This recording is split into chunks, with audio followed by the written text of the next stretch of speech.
David Collins was in the basement when the ceiling collapsed. Above him, $8 million in insurance. Below him, only darkness, icy water, and the certainty that his family would leave him to die there. But he had no idea that the real betrayal was yet to come. If you want to know how this story ends, hit like now, subscribe to the channel, and turn on the bell. Comment below, what would your reaction be if your own family abandoned you after a disaster? Come on, join in. The night of October 10th, 2018 began like any other in Panama City, Florida. The sky was clear, the stars shone over the Gulf of Mexico, and the warm breeze carried the salty smell of the ocean. David Collins, 42, was sitting on the porch of the three-story house that had belonged to his family for over 50 years. He held a cup of lukewarm coffee and looked toward the dark horizon, where the waves broke gently on the white sand. That house wasn't just a structure of brick, wood, and concrete. It was the living memory of his father, Thomas Collins, a Vietnam War veteran who had bought the property in 1975 with military compensation money. It was the place where David and his two older brothers, Richard and Michael, had grown up. It was the place where his mother, Eleanor, had died of cancer 10 years earlier, surrounded by family, with the windows open so she could hear the sound of the sea one last time. Now, Thomas Collins was on the second floor, lying in an improvised hospital bed. At 78, he was battling advanced dementia and heart failure that doctors said was irreversible. David had moved back into the house 2 years earlier, leaving behind a promising job as a civil engineer in Atlanta to care for his father full-time. His brothers, Richard and Michael, rarely showed up. Richard, the eldest, lived in Miami, where he ran a real estate investment company. Michael, the middle one, lived in Orlando, working as a financial consultant for large corporations. Both had families, big houses, imported cars, and lives too busy to deal with the decline of an elderly father. So David took over. He changed diapers, administered medications, hired nurses, cleaned bedsores, and held his father's hand during the night terrors. When Thomas would wake up screaming, believing he was still in the jungles of Vietnam, and while David sacrificed his life, his brothers discussed inheritances and divided assets on paper, as if their father were already dead. That night, David didn't know that Hurricane Michael was forming in the Caribbean. He didn't know that in less than 48 hours, it would become one of the most devastating hurricanes in the history of the United States. And he didn't know that his life and his family's would be about to be destroyed in a way no insurance could repair. On the morning of October 8th, David woke to the sound of incessant notifications on his cell phone. They were alert messages from the National Weather Service. He grabbed the phone, still groggy, and read the first message, category for hurricane warning.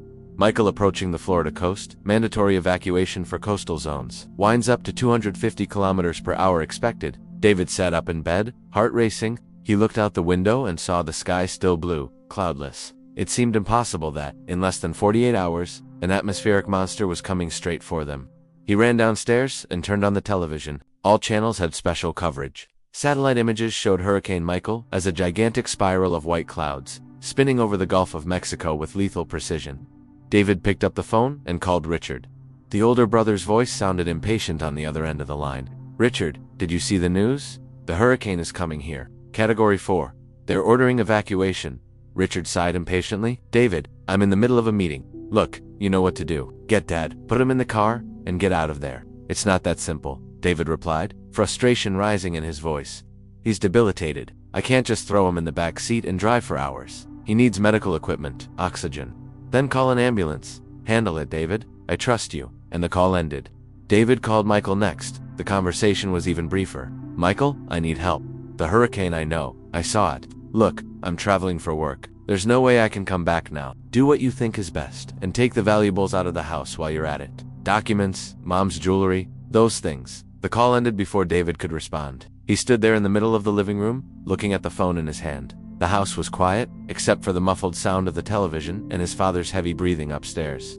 David felt a wave of loneliness he hadn't felt in years. His brothers wouldn't come. He was alone, as always. Over the next 24 hours, David worked non-stop. He called ambulance services, but they were all overwhelmed. The roads were already jammed with evacuating families. Hotels in inland cities were full. Emergency shelters were refusing patients who needed intensive medical care, citing lack of infrastructure. David tried to hire a private medical transport company, but the price was absurd. $5,000 just to take his father to Tallahassee, the nearest city with a hospital prepared to receive critical patients. David didn't have that money.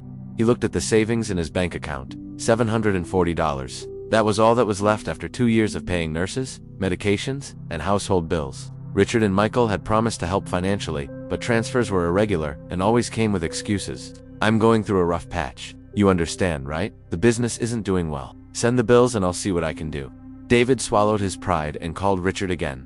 I need $5,000. It's too high or a private ambulance. There's no other way. Richard was silent for a moment. 5,000. David, you know I can't do that right now. I just invested in a new property. My capital is tied up. Call Michael. But Michael said the same thing. David, you know how it is. I have 2 tuitions to pay. Nicole just got into Yale. It's a fortune. Try selling something from the house. There's Dad's watch. That old Rolex. It's easily worth 2-3 grand. David hung up without responding. He slowly went upstairs and entered his father's room. Thomas Collins was sleeping, mouth slightly open, chest rising and falling with difficulty. David sat in the chair next to the bed and held his father's wrinkled hand. Dad, I don't know what to do, he whispered. I tried. I swear, I tried. But they don't want to help, and I don't have the money. I have no way to get you out of here. Thomas didn't respond. He was in one of his absent lucidity moments, lost somewhere between past and present. David looked out the window and saw the sky starting to change. Dark clouds were gathering on the horizon. The wind was getting stronger. The television downstairs broadcast increasingly urgent alerts. Hurricane Michael had been reclassified to Category 5. It was now one of the most powerful hurricanes ever recorded in the Atlantic. The estimated landfall was in less than 12 hours. David made a decision. If he couldn't evacuate, then he would do what he could to protect the house and his father. He spent the next hours nailing wooden boards over the first-floor windows. He filled bathtubs and buckets with water. He carried flashlights, batteries, canned food, and medications up to the second floor, where his father was. He locked the doors, reinforced the locks, and prayed that the house's structure, built over 40 years ago, would withstand the hurricane's fury. At 6 in the evening on October 9th, the first gusts of wind began to shake the trees around the house. Leaves swirled in eddies. The sky was a dark gray, almost black. David was on the second floor, beside his father, when the power went out. The house plunged into darkness. He lit a flashlight and placed it next to his father's bed. It's going to be okay, Dad. I'm here. We'll get through this. But as David said those words, he didn't believe them. The wind was getting stronger. The house's walls began to tremble. The sound was deafening, like a freight train passing directly over the house. David heard the sound of glass shattering somewhere downstairs. Then the sound of something heavy being ripped away and hurled. He ran down the stairs with the flashlight in hand and saw that one of the west-facing windows had been forced open by the wind. Rain poured in, soaking the living room carpet. David tried to push a heavy piece of furniture against the window, but the wind was too strong. He was thrown backward and slammed against the wall. That was when he heard the sound, a deep roar from above. He looked up at the ceiling and saw the wooden beams beginning to bend. Cracks appeared in the plaster. Chips of paint fell like white snow. And then, with a crash that made the entire house shake, part of the third-floor ceiling collapsed. David ran back to the stairs, but the path was blocked by debris. Dad, he shouted. Dad, hold on. I'm going to get you out of there. But before he could do anything, the water began to enter. It was no longer just rain. It was the storm surge. The ocean had risen more than 4 meters and was flooding the city. Water came in through the front door, which was ripped from its hinges by the pressure. David was swept by the current and slammed into the kitchen wall. He struggled to stand, but the water was already chest high. He managed to grab the stair railing and began to climb, pulling his body up with all the strength he had. When he reached the second floor, the water was already climbing the steps behind him. He entered his father's room and saw Thomas still lying in bed, eyes wide with fear. David ran to him and tried to disconnect the oxygen tubes. Dad, we need to go up. We need to get to the roof. But Thomas was too weak to move. David lifted him in his arms, his father's fragile body weighing like a child, and began to carry him toward the third floor. But when he opened the door that led to the attic stairs, he saw the way was blocked. The ceiling had completely collapsed. There was no way out. David went back to his father's room and closed the door. The water was already coming in underneath it. He placed Thomas on the bed and pushed the heaviest piece of furniture he could find against the door, trying to buy time. But there was no time. The water kept rising, 30 centimeters, 60 centimeters, a meter. David climbed onto the bed next to his father and held him in his arms. Dad, I'm sorry. I tried. I swear, I tried. Thomas Collins looked at his son with eyes clouded by dementia, but for a brief moment, there was clarity. He lifted a trembling hand and touched David's face. You were always the best of all of them, David, always. And then, he closed his eyes. The water kept rising. David took a deep breath, filling his lungs, and ducked under the surface, holding his father with all his strength. He didn't know how long he could last. He didn't know if he would see dawn. All he knew was that he wouldn't abandon his father, not like his brothers had abandoned him. He would stay there, until the end. And then, everything went dark. David woke with the taste of salt and blood in his mouth. His lungs burned as if they had been filled with ground glass. He coughed violently, expelling salty water mixed with mud. His eyes opened slowly, adjusting to the faint light filtering through an opening above him. He was lying on his back on something hard and uneven. Wood debris. He tried to move, but his body screamed in protest. Every muscle, every bone, every inch of skin felt beaten. It took a few seconds for his mind to process where he was. The second-floor bedroom no longer existed. The walls had collapsed. The ceiling had been torn off. He was lying on what remained of the floor, now tilted at a dangerous angle, supported only by a few twisted beams. Around him, there was only destruction. Shattered furniture, soaked clothes scattered like seaweed, broken glass glittering under the sunlight that was beginning to rise. The sun, David blinked, confused. There was sun. That meant the hurricane had passed. He had survived. But how? He remembered the rising water, the darkness, the weight of his father in his arms. And then, nothing. An absolute void. With immense effort, David managed to roll onto his side. That was when he saw Thomas Collins was a few meters away, half submerged in a puddle of muddy water. His body was motionless. David felt his heart stop. No, no, no, no. He dragged himself toward his father, ignoring the searing pain in his left leg. When he got close enough, he reached out a trembling hand and touched his father's face. The skin was cold, icy. David placed his fingers on his father's neck, searching for a pulse. Nothing. He pressed his ear to Thomas's chest, listening for any sign of a heartbeat. Silence. David pulled back slowly, his eyes filling with tears he couldn't hold back. Dad, Dad, wake up. Please, wake up. But Thomas Collins would not wake. He was gone, probably during the height of the storm, when the water completely filled the room. Or maybe his heart had simply given up, too exhausted to keep fighting. David would never know for sure. All he knew was that his father was dead, and he was alone. David sat there for what felt like an eternity, holding his father's cold hand, while tears ran down his mud-streaked face. He didn't know how much time had passed when he finally heard voices in the distance. Shouts, sirens, the sounds of helicopters overhead. The outside world was beginning to recover. The rescue teams were arriving. David tried to shout for help, but his voice came out as a hoarse whisper. He coughed, cleared his throat, and tried again. Here, someone's here, please, help. His voice echoed through the wreckage, but no one answered. He needed to get out of there. He needed to find help, but he couldn't leave his father, not like this. Not thrown like trash among the rubble. With a strength he didn't know he had, David dragged Thomas Collins's body to a flatter area of the debris. He took off his own soaked shirt and placed it over his father's face, like an improvised shroud. Dad, I'll be back, I promise. I'll get help and I'll bring you home, or what's left of it. David began to climb down through what remained of the house's structure. Every movement was torture. His left leg was clearly injured, maybe broken. He limped, leaning on anything that seemed even minimally stable. When he finally reached what had once been the front yard, he stopped and looked around, unable to believe what he was seeing. Panama City no longer existed, or at least, not as he knew it. The devastation was total. Houses had been reduced to piles of wood and concrete. Cars were upside down, some hanging from trees. Power poles lay fallen like toothpicks. Boats had been hurled miles inland, now resting in the middle of streets that had once been busy.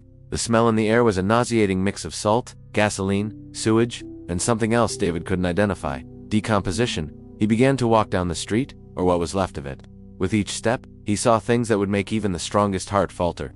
Family photographs scattered in the mud, children's toys tangled in destroyed fences, clothes hanging from trees ripped out by the roots, and bodies, some covered with improvised tarps, others still exposed, waiting for rescue teams.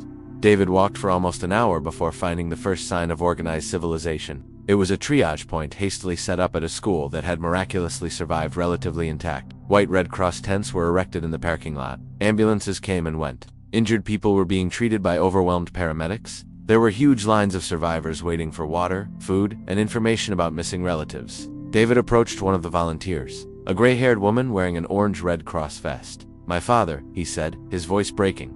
"He's dead. He's back at the house, or what's left of it. I need help to bring him." The woman looked at him with a tired compassion born of hours of tending to endless tragedies. "I'm sorry, dear, truly, but right now the priority is the living. The rescue teams will go through all areas in the next 48 hours to collect those we couldn't save." "What's the address?" David gave the address, his voice sounding distant, as if it belonged to someone else. The woman wrote it on a clipboard already filled with names and addresses. She put a hand on his shoulder. "You need medical attention. That leg is hurting you. Come on, let's take a look." But David barely heard. His mind was far away. He was thinking about Richard and Michael. Where were they? Did they know what had happened? He needed to call them. He needed to tell them about Dad. "Do you have a phone?" he asked the volunteer. "Mine, I lost it in the flood." The woman led him to a table where 2 satellite phones were available for emergency use. There was a line, but she moved David to the front, recognizing the shock in his eyes. 5 minutes, she said gently. "Then you need to let others use it too." David picked up the phone with trembling hands and dialed Richard's number. The phone rang 6 times before going to voicemail. He hung up and tried Michael. Same thing, voicemail. He tried Richard again and again. On the fourth attempt, someone finally answered. Richard's voice sounded clear and impatient on the other end of the line. Hello, who is this? Richard, it's me, David. Richard's voice changed immediately. David, my God, you're alive. We tried calling you, but the lines were all down. Are you okay? And Dad? David closed his eyes. He died. Richard, Dad died. There was a long silence on the other end. Then Richard spoke, his voice sounding muffled, as if he were holding the phone away from his face. Michael, come here. It's David. Dad didn't make it. David heard muffled voices in the background, footsteps, and then Michael was on the line. David, is it true? Dad? He died during the hurricane. David replied, feeling the tears return. I tried to save him. I swear I tried. But the house collapsed. I couldn't. It's okay, man. You did the best you could. Michael's voice was strangely calm, too controlled. Where are you now? David looked around. At a school, Red Cross triage point. There are a lot of people here. Injured, homeless. The whole city was destroyed. Michael, there's nothing left, right? Look, Richard and I will come as soon as the roads are cleared. It may take a few days. In the meantime, you stay there in the shelter, rest, get treated. We'll take care of everything when we arrive. Funeral, paperwork, everything. But David didn't want to wait days. He wanted his brothers to be there now. He didn't want to be alone. Michael, the house was completely destroyed. Dad's house, our house, everything is gone. I know, man, it's tragic, but we'll figure it out. We always do. Now, take care of yourself, okay?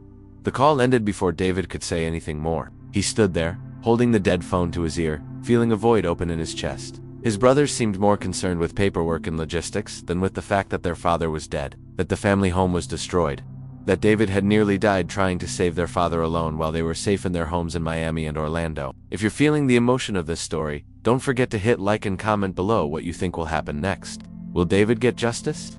Will the family unite or completely fall apart? Join the story with us. The following days were a blur of pain, exhaustion, and bureaucracy. David was treated at the triage station. His leg wasn't broken, but it was seriously injured. He had dislocated his ankle and had multiple bruises and cuts. The doctors bandaged him, gave him painkillers, and sent him to rest in one of the temporary shelters set up in a local gymnasium. The gym was crowded. Hundreds of people slept on thin mattresses spread across the floor. Entire families crammed into small spaces. Children crying. Elderly people sitting silently, staring into nothing with hollow eyes. David found an empty corner and lay down, pulling a thin blanket over his body. He tried to sleep, but every time he closed his eyes, he saw the water rising, heard the roar of the wind, felt the weight of his father in his arms. Richard and Michael arrived 3 days later. David was sitting outside the gym, eating a hot meal provided by the Red Cross, when he saw Richard's black SUV park in the middle of the ruined street. Both brothers stepped out of the car wearing expensive clothes and sunglasses. They looked completely out of place in that scene of destruction. David got up, limping, and went to meet them. Richard was the first to hug him. A quick, almost mechanical hug. Michael did the same. How are you? Richard asked, removing his sunglasses and looking David up and down. You look well. You look like crap. I'm alive, David replied dryly, which is more than I can say for Dad. Richard grimaced. Yeah, about that. We've already contacted the medical examiner's office. They collected the body yesterday. They'll do the routine autopsy, but it's just protocol in disaster cases. The funeral will be next week. Simple cremation, nothing elaborate. David blinked, trying to process how coldly Richard spoke about their father's funeral. Cremation. Dad always said he wanted to be buried next to Mom. Michael sighed. David, be realistic. The cemetery was devastated by the hurricane. Half the graves were destroyed. Besides, cremation is cheaper and more practical. We'll scatter the ashes at sea. Dad would have liked that. David felt anger rising inside him. You didn't even wait to ask me. You just decided everything on your own. Richard crossed his arms. Look, we're trying to make things easier. For everyone, including you. You've been through trauma. Let us handle the details, okay? But before David could answer, Michael changed the subject. In the house. Can anything be recovered? David stared at him in disbelief. Recovered. Michael, nothing is left. The house was completely destroyed. The third floor collapsed. The second floor is unrecognizable. The first floor is full of mud and debris. It's a total loss. Richard and Michael exchanged a glance. What about the insurance? Richard asked. David shrugged. I don't know. The policy is in Dad's name, and he's dead. So I guess you'll have to deal with that. Actually, Michael said slowly, the policy is in my name. Dad transferred it to me about 5 years ago when he started getting sick. To make things easier in case of what just happened, David felt a chill run down his spine. In your name? Michael nodded. Yeah, I'm the primary beneficiary of the property insurance policy. Richard is the secondary. We've already contacted the insurance company. They'll send an adjuster to assess the damage in the coming weeks. And how much am I going to get? David asked, his voice strangely calm. Richard frowned. Get from the insurance? David, you're not a beneficiary. Like I said, Michael is the primary and I'm the secondary. But don't worry, we'll split everything fairly. You'll get your share. My share, David repeated slowly.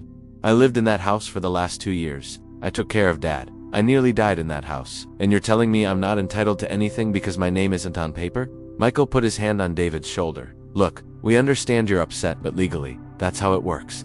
Dad made those choices while he was still lucid. We have to respect that. But like I said, we'll be fair with you. David brushed off Michael's hand. Fair? You think money is fair? I gave up my life to take care of Dad while you were in your luxury homes. I was changing his diapers, feeding him, holding his hand when he had nightmares. And now you show up here, 3 days after he's dead, and tell me I'm not entitled to anything. Richard raised his hands in a calming gesture. Nobody's saying that. Look, let's all take a deep breath and talk about this calmly when things settle down, okay? Right now, the priority is the funeral and dealing with the insurance company about the property.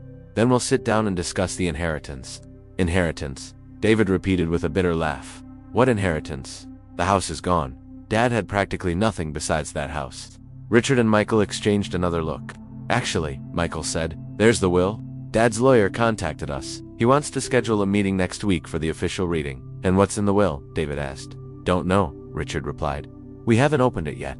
The lawyer said it's protocol to read it with all heirs present, so you'll have to wait like everyone else. But David didn't want to wait. He wanted answers now. He wanted to know if his father, at some moment of lucidity, had recognized the sacrifice he had made. He wanted to know if any of it had meant something. But all he got were empty promises from his brothers and a bus ticket to Houston. Richard was the one who gave it to him. Look, Michael and I talked. You can't stay in this shelter forever. You need a place to rebuild your life. I have a friend in Houston who can get you a temporary job. Construction work, that sort of thing. Nothing glamorous, but it pays the bills. We bought this ticket for you. The bus leaves tomorrow morning. David looked at the ticket in his hand. A one-way ticket to Houston, Texas. Price, $85. He raised his eyes to his brothers. This is it. This is all I get. A bus ticket. Michael sighed. David, stop being dramatic. We're helping you. We could do nothing and let you rot here, but we care about you. That's why we're giving you this opportunity. A new start. A new start, David thought bitterly. Away from family. Away from his father's ashes. Away from everything he knew. He looked at Richard and Michael, the men he had grown up calling brothers, and no longer recognized them. They were strangers. Strangers in expensive suits, driving luxury cars, talking about protocols and beneficiaries, as if they were discussing a business deal. David shoved the ticket into his pocket without saying a word. Richard patted his shoulder. Good choice. You'll see. In a few months you'll be back on track. And when the insurance comes through, we'll settle everything properly. Everyone happy. They left soon after, claiming they had to get back before dark because the roads were still dangerous. David stood there, watching the black SUV disappear among the wreckage of Panama City, and felt something inside him break. It wasn't the dramatic kind of break that comes with screams or tears. It was a silent break, the kind that happens when you realize you are completely alone in the world. The next morning, David boarded the bus to Houston with only a backpack containing a few donated clothes and $150 given to him by Red Cross volunteers. He sat by the window and looked at Panama City one last time as the bus pulled away. The city looked like a battlefield, a war zone against nature itself. And he had lost. Hurricane Michael had taken his house, it had taken his father, and now, it was taking his dignity too. But what David didn't know, as the bus sped down Interstate 10 toward Texas, was that the storm was far from over. The true devastation was still to come, and it wouldn't come from winds or waters, it would come from within his own family. From greed, betrayal, and a secret buried as deeply as the dead of Panama City. A secret that 5 words were about to reveal. Houston greeted David Collins with suffocating heat and an indifference that seemed part of the city's very climate. He got off the bus at the Greyhound station downtown, in the middle of a sweltering October afternoon. The air was heavy, thick with humidity and diesel exhaust. People moved quickly around him, each locked in their own orbit of problems and commitments. No one gave a second glance to the thin, battered man with a worn backpack on his shoulders. David pulled out his phone, which he had managed to charge at the shelter before leaving, and found a message from Richard with an address and a name. Greg Sanderson, owner of a small construction company that, according to Richard, was always in need of labor. The address was for a construction site on the outskirts of Houston, about 40 minutes away by public bus. David bought a transit ticket with part of his remaining $150 and embarked on yet another journey through a city he didn't know. By the time he arrived, it was nearly 5 p.m. The site was almost empty. Most of the workers had already left. David found a stocky man in his 50s, with a large belly and a faded Houston Texans cap, checking clipboards near a trailer that served as a temporary office. Are you Greg Sanderson? David asked. Approaching, the man looked at him with a mix of curiosity and suspicion. Depends. Who's asking? David Collins, Richard Collins, my brother, said you might have a job for me. The man's face lit up with recognition. Oh yeah, Richard called me yesterday. Said you went through a rough time in Florida. Hurricane, right? David nodded, not trusting his voice to talk about it. Greg studied him for a moment, his eyes taking in the still visible bruises on David's face and the way he favored one leg. Can you work? Like physically? David squared his shoulders, ignoring the pain throbbing in his ankle. I'm a civil engineer by training. Worked on several major projects before I had to stop. Greg raised his eyebrows, impressed. Engineer, well, we don't exactly need someone to run structural calculations. We've got that covered, but we always need people for manual labor. Hauling materials, cleaning the site, that kind of thing. Pays $12 an hour, cash, no benefits, no insurance. You in? $12 an hour? David did the math quickly. Working 8 hours a day, 5 days a week, that would be $480 a week. About $1,920 a month before taxes. Less than a third of what he earned as an engineer in Atlanta. But better than nothing. I'm in, he said. Greg nodded. Good. You start Monday morning. 6 a.m., don't be late. I hate late people. One more thing. Where are you staying? David hesitated. Right now, nowhere. I just got here. Greg sighed and scratched his neck. Look, I'm no social worker, but I'm not a monster either. There's a cheap motel a few blocks from here. The Sunset Inn. Bit rough, but clean enough. About $300 a week. You think you can swing that? David did the math again. $300 a week meant $1,200 a month just for rent. That left barely $700 for food, transportation, and everything else. Tight. Very tight. But he had no choice. I can manage, he lied. Greg scribbled the motel's address on a scrap of paper and handed it to David. Tell Lorraine at the front desk you're with me. She might give you a discount. And bring ID Monday, okay? Need a copy for the records? David thanked him and started walking toward the motel. With each step, he felt the weight of the world on his shoulders grow heavier. He had fallen so far, so fast. 2 months ago, he had been a respected engineer, living in the family home, caring for his father. Now, he was a homeless laborer in a strange city, making minimum wage and living in a roadside motel. The Sunset Inn was exactly what David expected. A 2-story building painted in faded yellow, with a cracked parking lot full of old cars. A flickering neon sign at the entrance read vacancy, with 2 letters burned out. David pushed through the foggy glass door into a small, stuffy lobby that smelled of cigarette smoke and cheap cleaning supplies. A woman in her 60s, with bright red dyed hair and long nails decorated with rhinestones, sat behind the counter watching TV. She looked at David without much interest. What do you want, honey? David set his backpack down. Need a room? Greg Sanderson said, to tell you I'm coming from him. The woman's face, David assumed she was Lorraine, softened a bit. Oh, Greg, good man. Sends a lot of business my way. All right, normally I charge $300 a week, but for Greg's friend, I'll do $250. Payment up front. Cash or card? David opened his wallet and counted out $250 in crumpled bills. Almost all the money he had left. Lorraine took the bills, counted them again with practiced fingers, and handed him a key attached to a cheap plastic tag marked 23, second floor, at the back. Towels get changed on Thursdays. Don't cause trouble, don't bring shady people, and we won't have a problem. Got it. David nodded, took the key, and climbed the creaky stairs to the second floor. The hallway smelled of mold and fried food. He found room 23 and unlocked the door.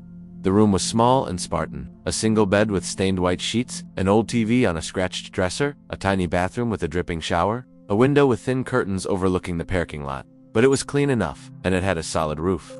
After everything David had been through, that felt like a luxury. He tossed his backpack on the bed, took off his shoes, and lay down. Staring at the water-stained ceiling, his thoughts inevitably drifted back to Panama City, to the destroyed house, to his father's body being collected by strangers. He thought of Richard and Michael, probably eating at fancy restaurants at that very moment, discussing insurance policies and investment strategies as if their father hadn't just died. David closed his eyes and let the tears come. He cried silently, his body shaking with suppressed sobs, until he finally fell into a restless, dreamless sleep. Monday morning came too soon. David woke at 5, took a cold shower because he couldn't get the heater to work, dressed in his least dirty clothes, and walked 3 blocks to the construction site. The work was exactly as brutal as he expected, hauling 50-pound bags of cement, pushing wheelbarrows full of rubble, sweeping concrete floors with heavy brooms, under the scorching Texas sun, which felt even more merciless than Florida's. His body, still recovering from hurricane injuries, protested at every move. His ankle throbbed, his back screamed, his hands, unaccustomed to hard labor after years, blistered, burst, and bled. But David didn't complain. He worked silently, kept his head down, did what he was told. The other workers, mostly Latino immigrants, treated him with a mix of curiosity and sympathy. They could see he was suffering, that he wasn't cut out for this work. During lunch, an older man named Carlos shared some of his tacos with David, who had forgotten to bring food. "You okay, hermano?" Carlos asked in heavily accented English. David nodded, chewing the taco without really tasting it. "Yeah, just getting used to it." Carlos patted his back. "It'll get better, always does. The first weeks are always the worst." But David wasn't sure he believed that. He didn't see how things could get better. He was trapped in a job that barely paid the bills, in a city he didn't know, without family, without friends, without a future. Weeks turned into months. October became November. November became December. The work went on, relentless and numbing. David fell into a mechanical routine. Wake at 5, work from 6 to 3, return to the motel, buy something cheap for dinner at a nearby diner, sleep, repeat. Weekends were spent doing laundry at the laundromat and trying to ignore the loneliness consuming him. He spoke with Richard and Michael occasionally, short, shallow calls where they asked "How are you?" without really wanting to know the answer. They updated David on the insurance process, which was dragging through layers of bureaucracy. The adjuster visited the property. The insurance company is evaluating the value. These things take time, you know how it is. And about the will, David always asked. When will the reading of the will be? There were always excuses. The lawyer is busy. Some documents need to be checked. We'll schedule something after the holidays. Be patient. But David was running out of patience and out of money. Despite working 6 days a week, his savings were dangerously low. The motel, the food, the public transport, everything consumed every cent he earned. He had no margin for emergencies, for fun, for anything beyond basic survival. It was in early January 2019, almost 3 months after the hurricane, that David received the call that would change everything. He was in his room at the Sunset Inn, eating a cheap sandwich and watching a muted news program when his phone rang. The number was unknown. From area code 850, Panama City. David answered with a racing heart. "Hello," a formal, slightly hoarse male voice responded. "Good evening. Am I speaking with David Collins? This is him who's calling. My name is Arthur Brennan. I'm an attorney in Panama City. I'm calling regarding the estate of Thomas Collins." David sat upright on the bed. "You're my father's lawyer." "Yes, sir. I worked with your father for over 20 years. I handled his will, his insurance policy, various legal matters over the years. The reason I'm calling is that I've discovered something I believe may be of interest to you." David's heart was pounding now. Something about the will. "Yes and no," Arthur answered carefully. "You see, there are 2 wills. One that your brother showed me, dated 2016, and another, older one, dated 2001, that I found filed in a box that survived the hurricane in my office. And those 2 wills say very different things." David felt his mouth go dry. "Different how?" Arthur paused, as if choosing his words carefully. "Mr. Collins, I'd very much like to discuss this in person. It's a delicate and complex matter. Could you come to Panama City for a meeting?" "I live in Houston now," David said. "I don't have money for a plane ticket." "That's no problem," Arthur said quickly. "I'll pay for the ticket. This is important, Mr. Collins. Very important. May I have my secretary book you a flight for Friday? You can stay for the weekend, and I'll arrange everything." David was confused and cautious. "Why are you doing this? You don't even know me." Arthur sighed softly. "Because I knew your father very well, and because I believe an injustice may have been committed. I can't say more over the phone, but trust me when I say it's worth you coming here." David thought for a moment. He had nothing to lose, and everything to gain. "All right. I'll go." "Excellent. My secretary will send you the flight details by email. See you Friday, Mr. Collins." The call ended. David sat on his bed for a long time, staring at the phone. 2 wills. One his brothers had shown, and another older one no one knew existed. What did that mean? What had his father left in the 2001 will that was so different from the 2016 one? And why had Richard and Michael never mentioned it? On Friday morning, David skipped work for the first time in 3 months. Greg wasn't happy, but David promised to make it up on Saturday. He took an Uber to George Bush Intercontinental Airport and boarded a 2-hour flight to Northwest Florida Beach's International Airport, the airport serving Panama City. Throughout the flight, he couldn't stop thinking about what Arthur Brennan had said. An injustice may have been committed. When the plane landed, David felt a wave of conflicting emotions. This was the first time he had returned to Florida since he had left on the bus. The last time he had been here, everything was destroyed. He didn't know what to expect now. Arthur Brennan was waiting in the arrivals area. He was a man of about 60, gray hair combed back, thin-rimmed glasses, and a well-tailored gray suit. He shook David's hand firmly. "Mr. Collins, thank you for coming. I know it wasn't easy." They walked to the parking lot and got into a silver Mercedes sedan. Arthur drove in silence for a few minutes before speaking. "I imagine you want to see the property, the house?" David asked. "There's nothing there. It was destroyed." "I know," Arthur said gently, "but sometimes it helps to see, to process. If you don't want to, I completely understand." David thought for a moment. "I want to see," he finally said. They drove through the streets of Panama City, and David was shocked at what he saw. The city was under reconstruction. Cranes, trucks, construction crews everywhere. Some areas had been completely cleared, debris removed, preparing the ground for new builds. Others still bore the scars of the hurricane. Houses with blue tarps on their roofs, dead trees still standing like skeletons, empty lots where life once had been. When they arrived at the Collins property, David stepped out of the car and stood, staring at what remained. The house had been demolished since he left. All debris had been removed. All that remained was the concrete foundation and some twisted beams. It was as if 50 years of memories had been erased from the face of the earth. Arthur stood beside him in respectful silence. "I'm sorry," he said softly. "I know this place meant a lot to your family." David swallowed the lump in his throat. "It did," he said bitterly. "At least it did to me." They returned to the car, and Arthur drove to his office, a two-story building that had survived the hurricane with relatively minor damage. Inside, the office was traditional, with shelves of law books, leather chairs, and the smell of old paper and coffee. Arthur led David into his private office and closed the door. He opened a thick folder on his desk. "Mr. Collins, I'll be direct with you. Your father, Thomas Collins, updated his will in 2016, a year after his dementia diagnosis. In that will, he left the property and all insurance policies to your brother Michael, with Richard as secondary beneficiary. You were mentioned only as the recipient of a few personal belongings of no significant monetary value." David nodded grimly.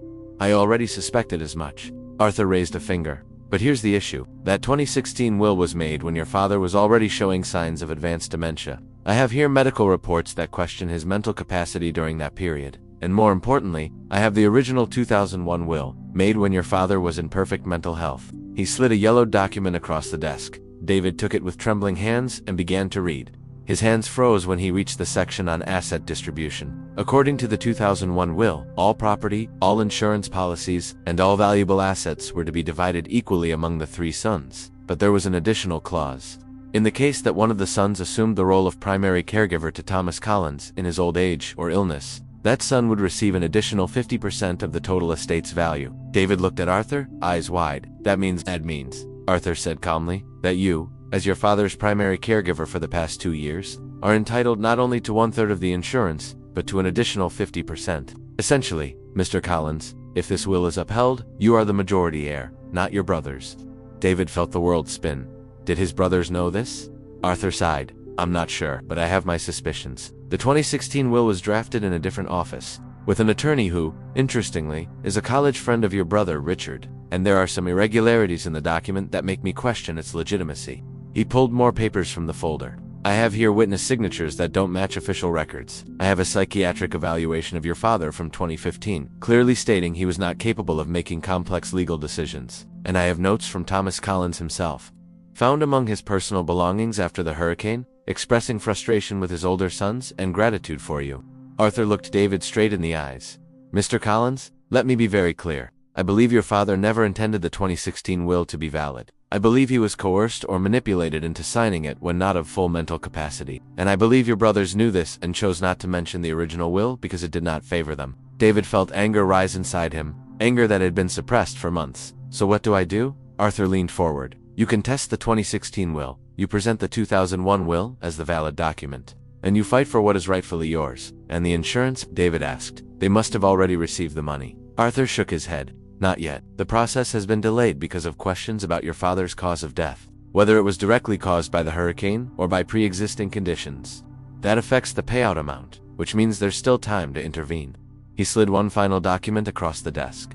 "This is a petition to contest the 2016 will and validate the 2001 one.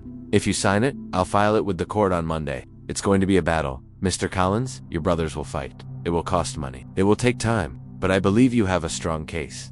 David looked at the document. His hand hovered over it, trembling. "How much will it cost?" he asked. Arthur paused. "Normally, I'd charge a high fee for something like this.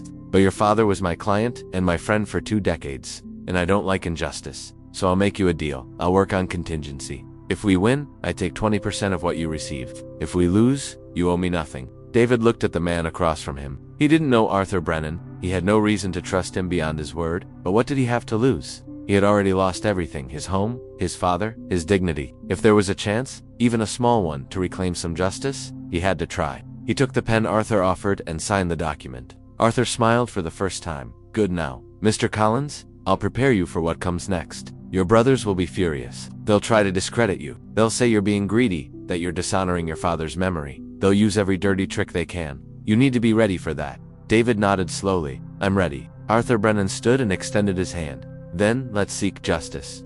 David shook his hand, and for the first time in months, he felt something he had forgotten existed. Hope he spent the weekend in a cheap hotel near Arthur's office, reviewing documents, signing papers, preparing for the legal war ahead. On Monday morning, before returning to Houston, he met with Arthur one last time. "How long will it take?" David asked. "Weeks. Months." Arthur considered for a moment. "With luck, 6 months, but probably a year, maybe longer. The legal system is not quick, especially when so much money is involved. And we're talking about $8 million.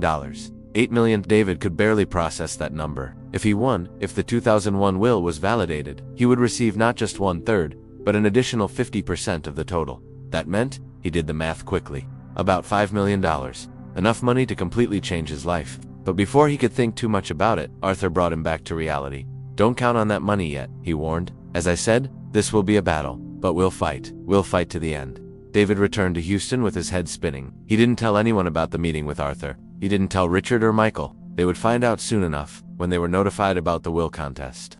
For now, David kept the secret close, like a card hidden up his sleeve. He went back to work at the construction site, back to the brutal routine of scorching sun and manual labor. But something had changed inside him. He was no longer just a defeated man surviving day by day. He was a man with a purpose, a man fighting back. And every night, before falling asleep in his cramped room at the Sunset Inn, he repeated to himself the 5 words Arthur Brennan had said.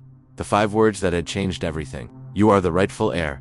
The notification arrived for Richard and Michael Collins on a cold January morning, delivered by an official court messenger. Richard was in his Miami office, reviewing investment proposals, when his secretary entered with the sealed envelope. He opened it casually, expecting some routine document, and his face paled as his eyes ran over the lines. "Will contest claim of inheritance, invalidation of 2016 document. Arthur Brennan, representing David Collins." Richard read the document 3 times, his breathing heavier with each pass. Then he picked up the phone and called Michael. "Did you get it?" was all Richard said when Michael answered. "Just opened it," Michael replied, his voice tense. "That son of a bitch. That ungrateful little son of a bitch, he's suing us. He's actually suing us." Richard pressed his fingers to his temples, feeling a headache start to throb. "I can't believe this. After everything we did for him, we gave him a ticket, a job, a chance to start over, and this is how he thanks us. By trying to steal what's ours." Michael took a deep breath, trying to calm himself. Okay, let's think rationally. Who is this lawyer, Arthur Brennan? Do I know that name?" Richard flipped through the papers. He was Dad's original lawyer, worked with him for years. Apparently he found an old will, from 2001, that says different things than the 2016 one. "And what does that will say?" Michael asked. Richard read aloud, his voice tightening with each word. "Equal distribution among 3 sons, with an additional 50% for whichever son served as primary caregiver." Michael let out a bitter laugh. Primary caregiver. He lived with Dad for 2 years. 2 years. We spent our whole lives building our businesses, our families, our lives. And now he wants more than half of everything because he cleaned up some shit. Richard closed his eyes. "It's not just that. The lawyer is claiming the 2016 will is invalid because Dad wasn't mentally competent to sign it. They have medical reports. They have personal notes from Dad. They have a case, Michael. A real case." There was a long silence on the line. Then Michael spoke, his voice low and dangerous. "We can't let this happen. That insurance money is ours. We deserve it. We worked for it. Dad left it all to us in the most recent will because he knew we were the ones who could manage it properly. David's a failure. Always has been." Richard opened a drawer in his desk and pulled out a business card. "Kenneth Morrison, attorney specializing in inheritance disputes. One of the most expensive and ruthless in Miami. I'll call Kenneth," Richard said. "He'll end this. He'll bury David and this Arthur Brennan so deep they'll never see daylight again." "Do it," Michael agreed. "And Richard, don't hold back. Use every resource you've got. I don't care how much it costs. That money is ours. And David S. going to find out you Dan T. mess with the Collins family and walk away unscathed." The call ended. Richard immediately dialed Kenneth Morrison. The secretary put him on hold for only 30 seconds before the smooth, confident voice of the lawyer came on the line. "Richard Collins. It's been a while. What can I do for you?" Richard explained the situation in clinical detail, keeping emotion out of his voice. Kenneth listened in silence, asking occasional questions, his mind already working on angles and strategies. When Richard finished, Kenneth paused before responding. "I'll be honest with you, Richard. This won't be easy. If they have an earlier will signed when your father was mentally competent, and if they can prove the 2016 will was signed under diminished capacity, they have a strong case. Very strong, but not unbeatable. What do you recommend? Richard asked. Kenneth tapped his fingers on his desk. First, we need to question the authenticity of the 2001 will. 23 years is a long time. Documents can be forged. We'll need forensic document examiners. Second, we need to discredit David as a caregiver. If he was only there for the last 2 years, we need to paint it as opportunism, not devotion. Third, we need to show your father was fully capable when he signed the 2016 will, which will contradict their medical reports. But I know some doctors who can review the case. Richard felt a cold smile form on his lips. How much will it cost? Kenneth didn't hesitate. My rate is $500 per hour. For a case like this, you're looking at around $100,000 to $200,000 in legal fees, depending on how long it drags out. Possibly more if it goes to trial. Do whatever it takes, Richard said. I want that contested will invalidated. I want David humiliated, and I want our money. Consider it done, Kenneth replied. I'll start working on it today. And Richard, be prepared. This is going to get ugly. In the months that followed, the legal battle unfolded with a brutality that surprised even the seasoned attorneys involved. Kenneth Morrison lived up to his reputation as ruthless. He hired private investigators to dig into every aspect of David's life. They discovered he had been fired from his job in Atlanta before moving back to care for his father, something David had conveniently omitted to his brothers. In fact, he had resigned, but Kenneth twisted the facts, portraying David as a desperate man who saw an opportunity to exploit an elderly, vulnerable father. They interviewed nurses who had worked at the Collins house, looking for any negative comment about David. One casually mentioned that David sometimes seemed frustrated and tired, which Kenneth turned into allegations of emotional neglect. They even found medical records showing Thomas Collins had developed some bed sores during the period under David's care, which Kenneth used to suggest inadequate care. Arthur Brennan fought back with every tool in his arsenal. He brought in medical experts who testified that bed sores were common in bedridden patients regardless of care quality. He presented testimonies from neighbors and friends who spoke of David's dedication to his father, how he rarely left the house, how he had sacrificed his own life. He produced forensic analyses of the 2001 will that confirmed its authenticity, comparing Thomas Collins' signature to others from the same period. But the most brutal part of the battle didn't take place in the courtroom. It happened in the media and within the family itself. Richard and Michael launched a smear campaign against David, using their business and social connections. They spread rumors that David was a manipulator, that he had taken advantage of a senile father, that he was trying to steal his older brother's inheritance. Mutual friends were forced to choose sides. Distant cousins were dragged into the conflict. The Collins family, already fractured, shattered completely. In Houston, David felt the weight of every blow. He received poisonous text messages from unknown numbers. His online reputation was destroyed by fake profiles spreading lies about him. He even received a call from his former employer in Atlanta informing him that Richard had been in contact asking questions about his professional background, poisoning the well in case David ever wanted to return to the field of engineering. But David endured. He kept working at the construction site during the day, saving every penny he could. At night, he spoke with Arthur over the phone, reviewing strategies, preparing testimonies, strengthening his case. The battle was costing him not only emotionally, but physically. He lost weight. He stopped sleeping properly. He developed stress ulcers. Greg Sanderson, his employer, noticed the change one day. At the end of March, he called David into his office trailer. "Sit down," he said, pointing to a broken chair.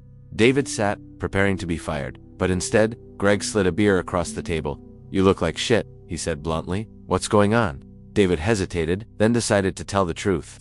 He explained about the hurricane, about his father, about his brothers, about the battle over the will. Greg listened in silence, sipping his own beer. When David finished, Greg remained quiet for a long moment. Then he spoke.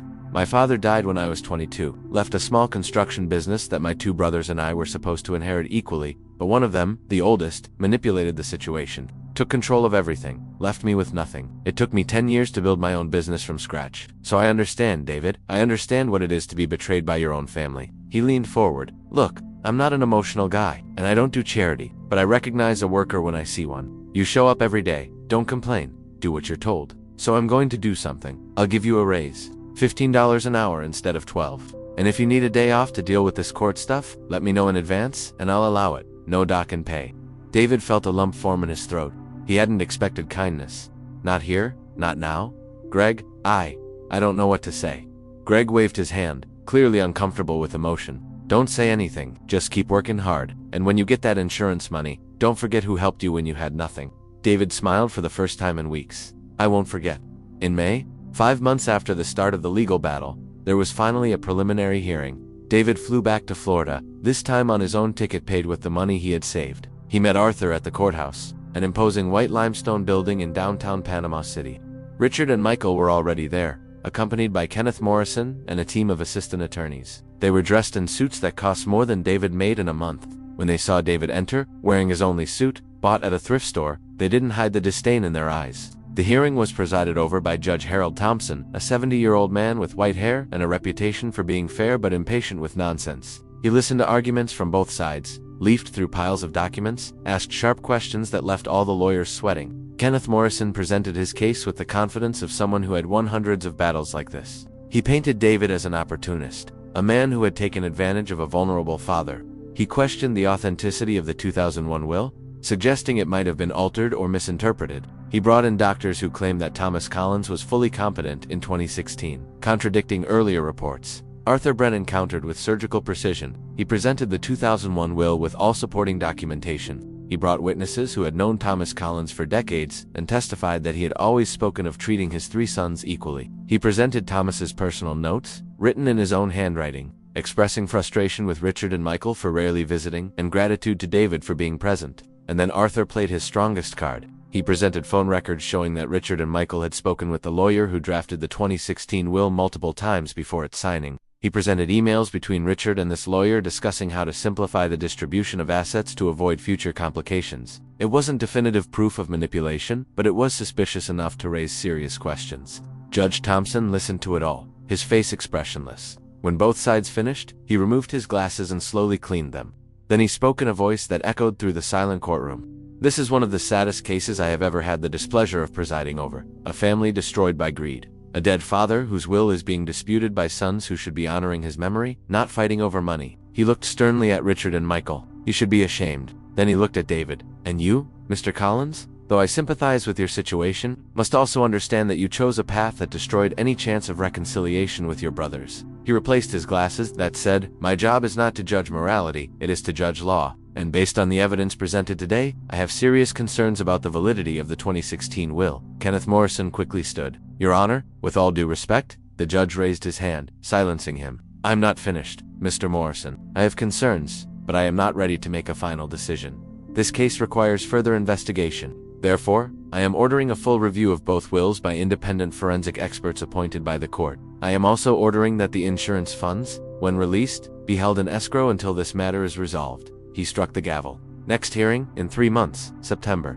And gentlemen, I strongly suggest you consider mediation. This battle is only benefiting the lawyers. The hearing was adjourned. David left the courthouse feeling simultaneously hopeful and exhausted. Arthur put a hand on his shoulder. It was a good day. The judge is on our side, or at least he's questioning their version. That's a big step, but David barely heard him. He was watching Richard and Michael across the hall. They were speaking intensely with Kenneth Morrison, gesturing aggressively. Then Richard looked directly at David. His eyes were cold, full of hatred that made David flinch. Richard crossed the hall, approaching David with deliberate steps. Arthur started to intervene, but David stopped him. Let it be, he said calmly. Richard stopped just inches from David, his voice low and venomous. You think you've won? You think you're going to see a single cent of that money? I will destroy you, David. I'll drag this out for years if I have to. I'll spend every cent I have making sure you get nothing.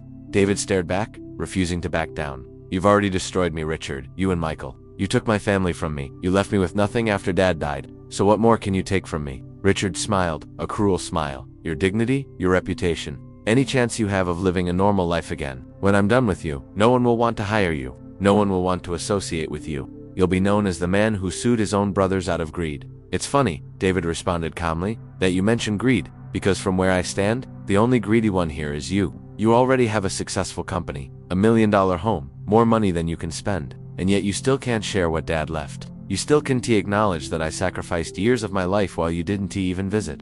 Richard stepped closer, his fists clenched. You did nothing more than what was your duty. He was your father too. You don't deserve a medal for doing the bare minimum. And this sacrifice story, please. You had nothing going on in your life anyway. No real job, no family, no future. You were there because you had nowhere else to go. The words hit David like physical blows because they contained a grain of truth he didn't want to admit, but he stood firm. Maybe you're right, he said quietly. Maybe I had nothing, but at least I was there. At least Dad didn't die alone, surrounded only by paid strangers. He died with someone who loved him, holding his hand. Can you say the same? Can you look at yourself in the mirror and honestly say you did enough? For a brief moment, something flickered across Richard's face. Guilt? Regret? But it was quickly replaced by cold anger. Go to hell, David. We'll see each other in court. He turned and left, Michael following close behind. Neither looked back. Arthur placed a hand on David's shoulder. You did well not to lower yourself to his level. David shook his head. It doesn't matter. He's right about one thing. This is going to drag on. And in the meantime, I'm living in a motel room in Houston, working for $15 an hour, with no family, no friends, nothing. Arthur turned him to face him. You have something they don't. You have the truth on your side. And in the end, that's what matters.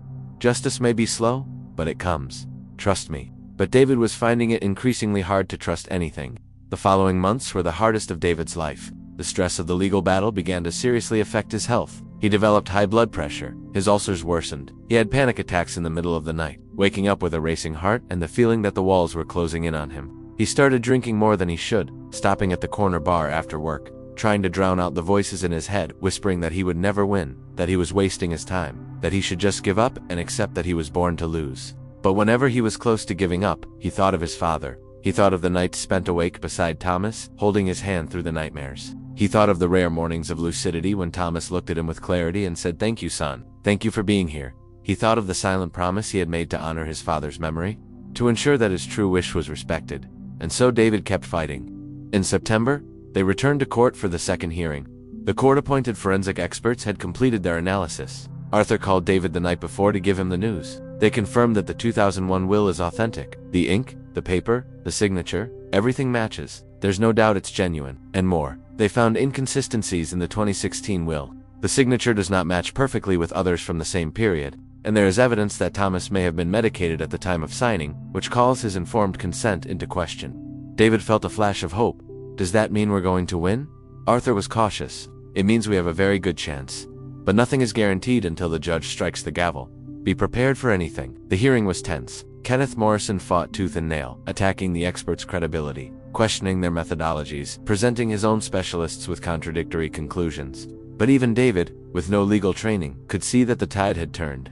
Judge Thompson was visibly impatient with Kenneth's objections, and his questions for Richard and Michael during testimony were sharp and skeptical. When it was David's turn to testify, Arthur prepared him carefully. Just tell the truth. No exaggerations, no excessive emotion, just the facts of what you did and why. David took the stand and swore to tell the truth. Kenneth Morrison grilled him relentlessly, trying to make him seem calculating, trying to suggest he had manipulated a sick father. But David answered every question with calm honesty, refusing to be provoked. When he described the night of the hurricane, when he spoke of holding his father as the water rose, his voice broke.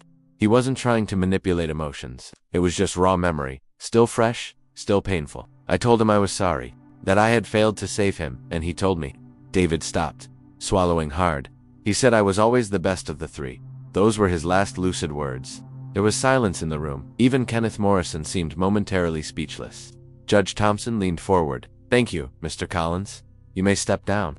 After 3 days of testimonies, arguments, and counter-arguments, the judge finally announced that he needed time to deliberate. I will review all the testimonies, all the evidence, and issue my decision in writing within 30 days. Until then, the insurance funds remain in escrow. Everyone may leave. 30 days. David returned to Houston and tried to keep his routine, but it was impossible to focus. Each day felt like an eternity. He checked his email obsessively, waiting for Arthur's notification. He barely slept, imagining scenarios, rehearsing what he would do if he won, mentally preparing for devastation if he lost. And then, on a gray Tuesday in October, exactly 1 year after Hurricane Michael, his phone rang. It was Arthur. David answered with trembling hands. Well, was all he could manage to say. We won. David had to sit down. What? We won, Arthur repeated, his voice brimming with restrained triumph. The judge invalidated the 2016 will. He declared the 2001 will as the valid document. You are officially recognized as primary caregiver and beneficiary of an additional 50% of the estate. The insurance will be released and distributed according to the terms of the original will. David couldn't speak. Tears began streaming down his face. How much? He finally managed to whisper. Arthur paused, savoring the moment. The insurance company finally released the full $8 million. According to the calculations, considering the division and the caregiver bonus, you will receive approximately $4.9 million.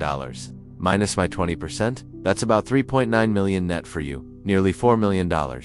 David couldn't process the number. It was surreal, impossible. He was still sitting in his cramped room at the Sunset Inn, surrounded by peeling walls and cheap furniture, and suddenly someone was telling him he was a millionaire. David, are you there? Arthur asked. I am. David managed to say, I just don't know what to say. Don't say anything yet, Arthur advised. Your brothers will appeal. Kenneth has already filed the paperwork.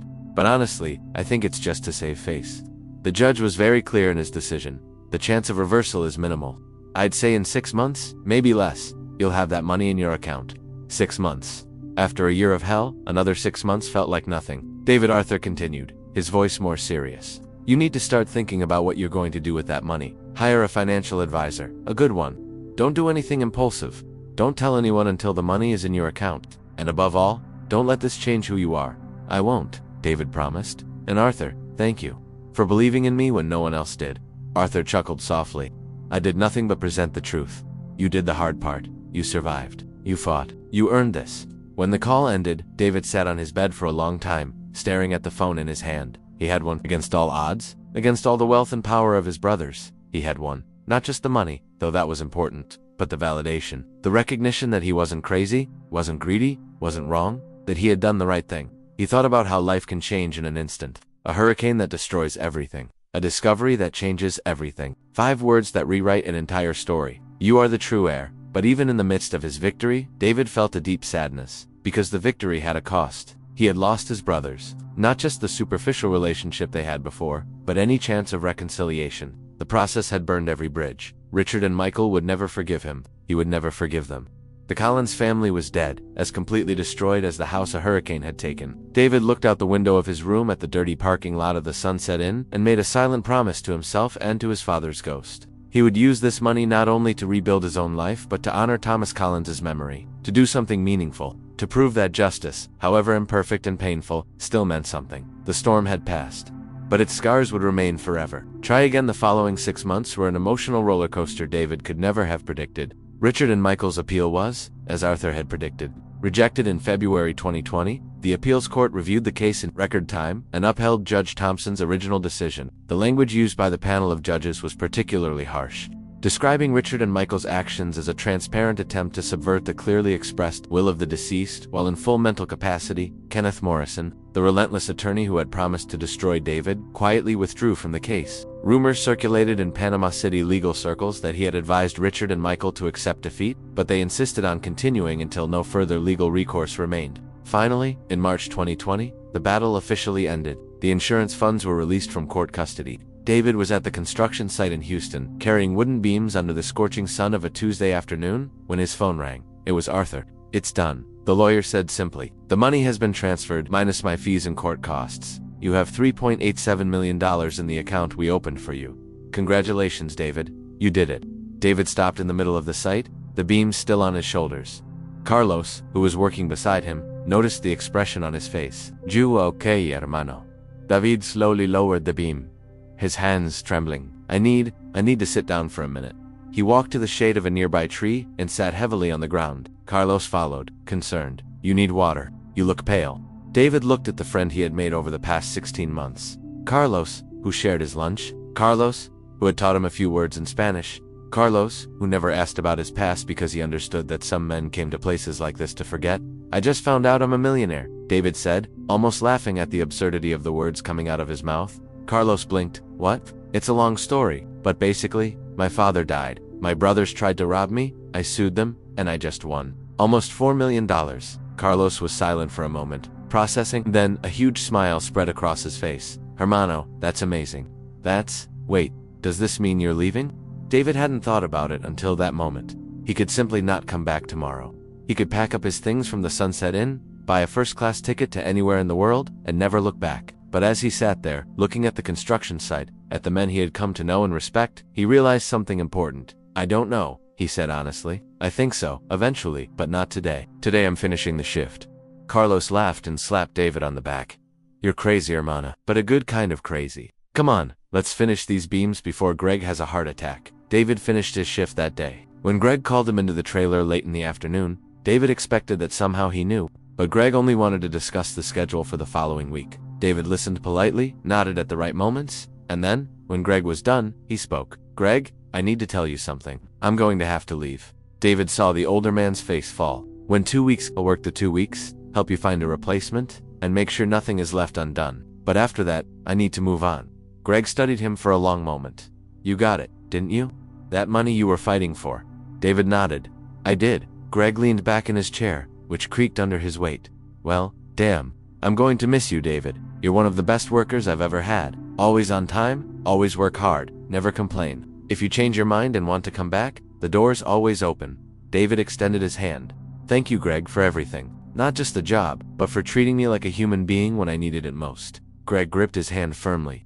"That's what we do around here. We take care of our own. Now get out of here before I get sentimental." The next 2 weeks were surreal. David kept going to work every day, hauling materials, cleaning sites, working side by side with men who made $12 an hour, while he had nearly $4 million sitting in a bank account. He told no one except Carlos, who swore to keep the secret.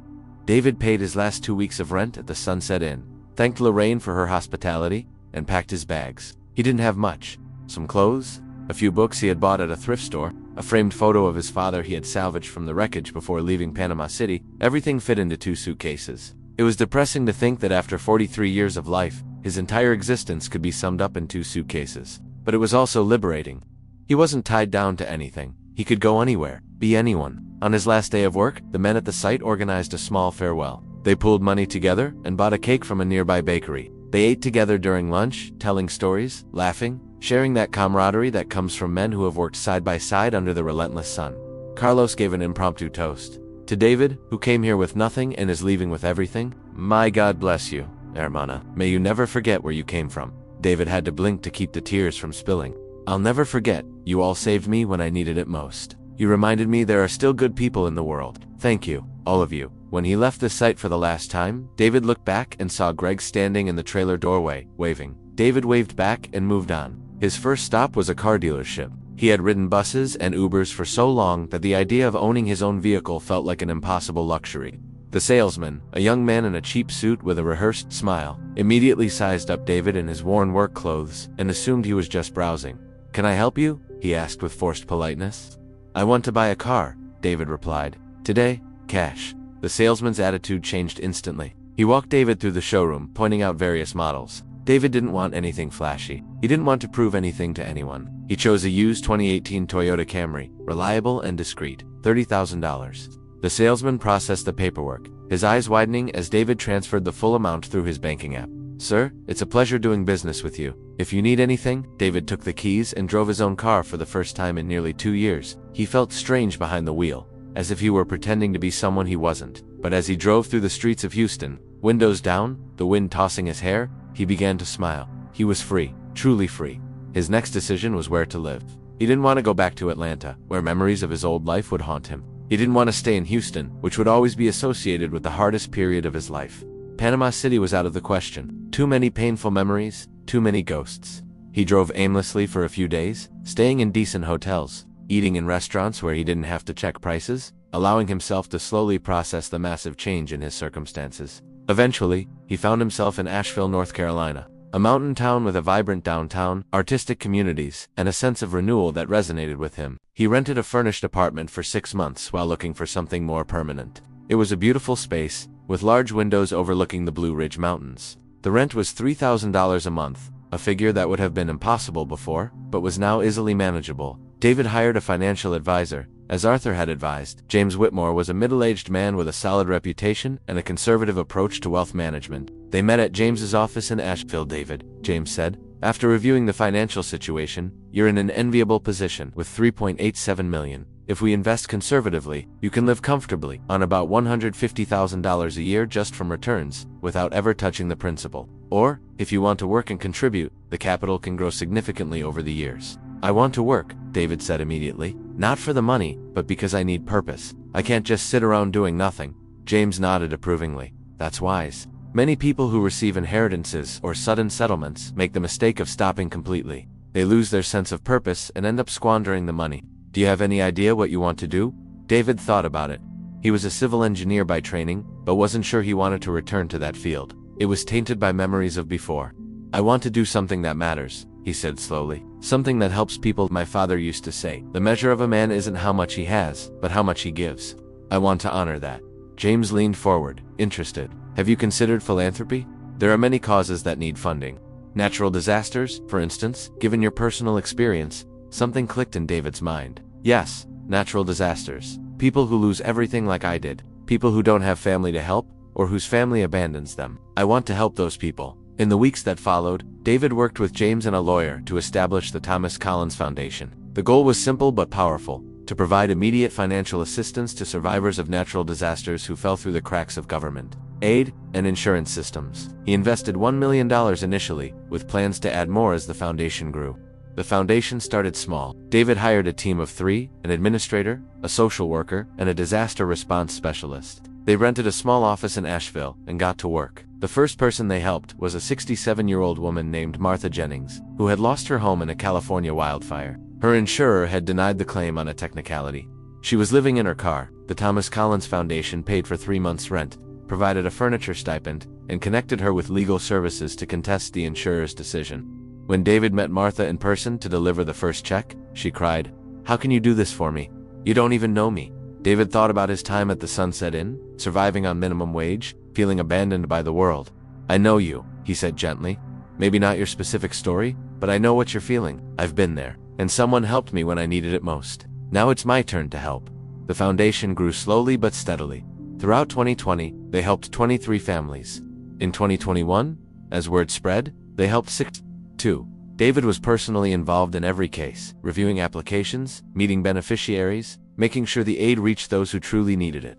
It was the most meaningful work he had ever done, more rewarding than any engineering project, any promotion, any professional success from his former life. But there was still a shadow over his new life. Richard and Michael. They hadn't spoken since the final court ruling. David occasionally looked up their names online, morbid curiosity about what they were doing. Richard still ran his investment firm in Miami, apparently thriving. Michael was still working as a consultant in Orlando. Their lives went on, seemingly unchanged by the battle that had consumed David for so long. David wondered if they thought of him, if they felt any remorse, if they woke up in the middle of the night haunted by the memory of abandoning their younger brother when he needed them most, or if they had simply moved on, rationalizing their actions, convincing themselves they were right. It was in October 2021, 3 years after Hurricane Michael, that David received an unexpected message. It was from Michael. The message was short. David, I need to talk to you. It's about Richard. Please call me. David stared at the message for a long time, his finger hovering over the delete button. Part of him wanted to ignore it, just as they had ignored him. But another part, the part that still remembered them as children playing together on Panama City Beach, couldn't. He called. Michael answered on the second ring. "David, thank you for calling. I wasn't sure you would. What do you want, Michael?" David's voice was carefully neutral. Michael took a deep breath. "It's Richard. He has cancer. Pancreatic. Stage 4. The doctors say he maybe has 6 months." David felt like he'd been punched in the gut. Richard, the always confident, always in control, Richard was dying. I'm sorry, was all David could manage. Michael continued, his voice breaking. "He wants to see you, before it's too late. He wants to apologize. We both do." David closed his eyes. Part of him wanted to say no. To say it was too late, that some burned bridges couldn't be rebuilt. But he thought of his father. Of Thomas's final words. "You were always the best of the 3. Not for being smarter or more successful, but for having compassion. For having empathy, for still believing people could change." Where David asked, Michael gave the address of a hospital in Miami. Richard was there for treatment. "I can be there tomorrow," David said. The trip to Miami was long, giving David time to process. He didn't know what to expect, didn't know if he could forgive, but he knew he had to try. For his father, for himself, to finally close this chapter of his life. The hospital was a modern, sterile building. David found Michael in the 4th floor waiting room. Michael looked as though he had aged 10 years since David last saw him. There was gray in his hair, deep lines in his face. His eyes were red, as if he had been crying recently. "David," Michael said, standing. He looked uncertain whether to hug David or shake his hand. David made the decision for him, extending his hand. Michael shook it, and David saw tears forming in his eyes. "Thank you for coming. I know you didn't have to." "How is he?" David asked. Michael shook his head. "Not well. The cancer has spread. They're keeping him comfortable, but it won't be long." They walked together down the hallway to Richard's room. Michael stopped at the door. "Do you want a few minutes alone with him?" David nodded. Michael opened the door and gestured for David to go in. The room was private, decorated with attempts to make it less hospital-like. Flowers and vases, family photos on the nightstand. But nothing could hide the smell of sickness and the constant sound of machines monitoring vital signs. Richard lay in the bed, dramatically thinner than David remembered. His skin had a yellowish tint. His eyes were sunken. But when he saw David, something lit up in them. "David," he said, his voice weak but clear. "You came." David pulled a chair beside the bed and sat. "Yes, I came." Richard closed his eyes for a moment, gathering strength. "I don't have much time, so I'll be direct. I was an idiot. Worse than an idiot. I was cruel, selfish. I treated you in a way I never should have treated my own brother. He looked directly at David. I knew about the 2001 will. I always knew. Dad showed me years ago when he was still well, and I knew you deserved that money. You sacrificed everything for him. I did nothing, Michael did nothing. But when Dad died and I saw the chance to take it all, I let greed control me. Tears began streaming down Richard's face. I destroyed you, David. I left you with nothing. I spread lies about you. I tried to ruin your life because I was angry that you were right and I was wrong. And now, lying here, knowing I'm going to die, all I can think about is how much time I wasted being greedy instead of being a brother. David felt his own tears start to fall. He didn't wipe them away. Why? He asked simply. Why did you do it? Richard shook his head. Jealousy. Maybe. Dad was always harder on me and Michael. He pushed us to succeed, to be strong, to be men. But with you, the youngest, he was different. Softer, more understanding. And I think we always resented that. When you came back to take care of him, it was like he finally had the son he always wanted, and we couldn't stand it. That's a terrible excuse, Richard continued. It doesn't justify anything, but it's the truth. David was silent for a long moment. Then he spoke. You hurt me, Richard. You and Michael. You hurt me in a way I didn't know was possible. I lost my father, my home, my family, all at once. And when I needed you most, you gave me a bus ticket and told me to disappear. I know, Richard whispered. I know, and I'm sorry. I know apologies don't change anything. I know I can't undo what I did, but I needed you to know that I acknowledge what I did, and that I regret it. Deeply. David wiped his eyes. I don't know if I can forgive you, Richard. Not now. Maybe never. But I can tell you this. I don't hate you. I'm tired of hating. Hate brought me nothing but pain. Richard grabbed David's hand, his grip weak but urgent. What did you do with the money? Are you okay? David thought of the Thomas Collins Foundation, of the 23 families in 2020, the 62 in 2021, of Martha Jennings and all the others he had helped. I'm doing something that matters, he said. I'm helping people going through what I went through. People who lost everything and need someone to believe in them. Richard smiled faintly. That sounds exactly like something Dad would do. He'd be proud of you, David. Prouder than he ever was of me. They talked for another hour, until Richard was too tired to continue. Michael came in, and the three brothers were together for the first time in 3 years. There was no miracle of total reconciliation. Some wounds were too deep to fully heal, but there was understanding, there was honesty, and there was, perhaps, the beginning of forgiveness.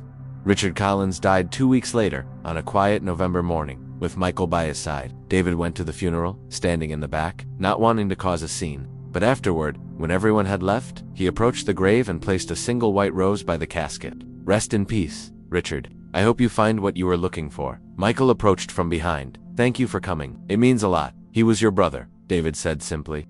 Despite everything, he was still my brother. Michael nodded. They stood there in silence for a moment. Then Michael spoke. You know, Richard left something for you in his will. Nothing big, just Dad's watch.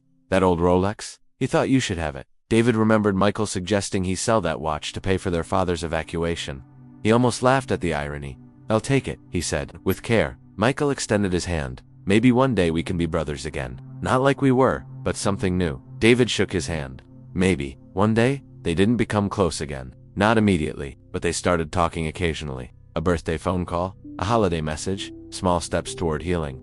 David learned that some relationships, once broken, never return to what they were. But that doesn't mean they can't become something different, something still valuable, even if not the same. The Thomas Collins Foundation continued to grow. In 2022, they helped 98 families. In 2023, 142. David hired more staff, opened satellite offices in disaster-prone areas, formed partnerships with FEMA and the Red Cross. The foundation became known in disaster response circles as one of the most responsive and compassionate organizations in the field. David never married, never had children. But he had a different kind of family. The foundation staff who dedicated their lives to helping others, the beneficiaries who had become friends, the volunteers who donated their time. It was a chosen family, not of blood, but something stronger, forged through shared purpose and compassion. In October 2024, 6 years after Hurricane Michael, David returned to Panama City for the first time since Richard's funeral. The city had rebuilt beautifully. New homes, new businesses, new life rising from the ashes of destruction. He drove to where his family's house had once stood. The lot had been sold years ago as part of the estate settlement. Now there was a modern home there, a young family visible through the windows. David stood across the street, watching. He didn't feel anger or loss. He felt peace. That house, that life, belonged to the past. He had built something new, something that mattered. He pulled his father's watch from his pocket. The Rolex Richard had left him. He carried it always, not for its monetary value, but for what it represented. Heritage, family, memory, forgiveness. The watch still worked perfectly, its old gears keeping time with precision. David looked at the dial. It was almost 5 in the afternoon. The golden light of sunset bathed the street. He thought of his father, of Thomas Collins, who had bought that house 50 years earlier with dreams of raising a family. That family had broken, shattered, but had finally found a way back to something resembling wholeness.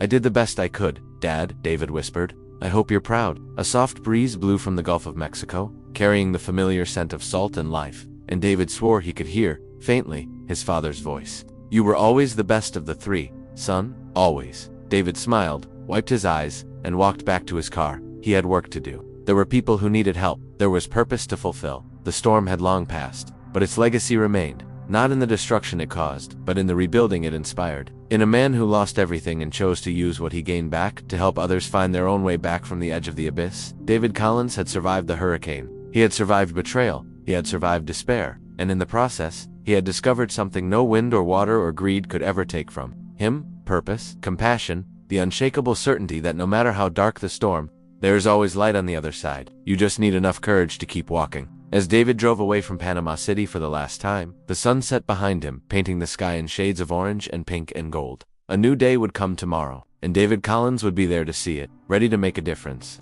One person at a time, one storm at a time. And in the end, maybe that's all any of us can do: survive, rebuild, and help others do the same. So, what did you think of this story? Have you ever gone through a situation of family betrayal or injustice that felt impossible to overcome?